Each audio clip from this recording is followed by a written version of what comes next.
Hi everyone, I'm Holly Clark, and I am honored to take you through this overview of Teams.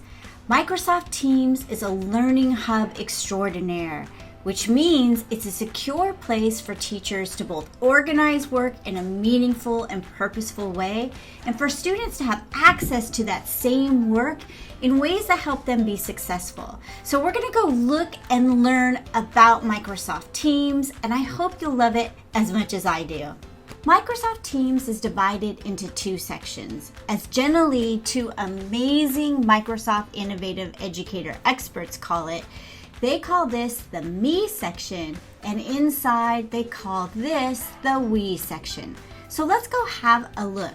In the Me area, via a selection of quick access buttons, you can keep up to date with any activity within your individual teams, view any messages, access any teams you are a member of quickly, and view any assignments and access your calendar, which could include invitations to join a meeting.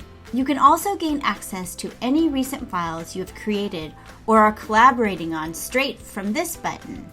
In the We section, you see the General Channel, which is the default channel view. The General Channel is the home base of your class team, and it is here that you can leave posts and announcements in your Post section. And think of this as your communication hub. Next, you can access or create any files associated with this particular team or class. You can see I have some here associated with this class. Moving to your right, you can access your class notebook, which is a collaborative OneNote notebook for the class to use and collaborate on.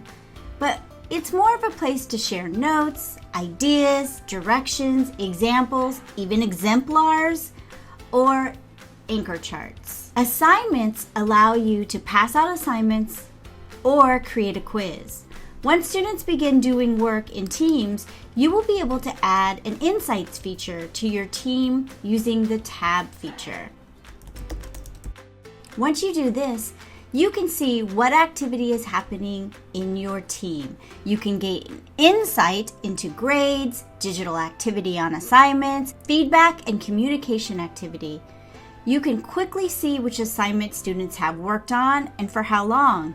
You can also look at all of these insights by individual student and by the entire class. Finally, you can add a tab at the end of the navigation bar, which allows you to add functionality by adding educational apps or websites. And we're going to learn more about this in the Tabs module. And over to the right, you can hold a video meeting straight from this team, or even schedule one using the drop-down menu.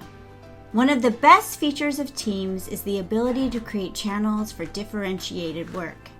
And you can do that by clicking these three dots and adding a channel. We'll talk more about that later. As a student told me once, Ms. Clark, did you ever notice there's awesome things underneath the three dots? So make sure whenever you see three dots in your team that you select it and see what's under there. As you use assignments and grades, look around for any buttons that say edit or those three dots to power up your Teams experience. We'll now take you through each part of Teams, and we hope you will enjoy this powerful program backed by the incredible team at Microsoft EDU.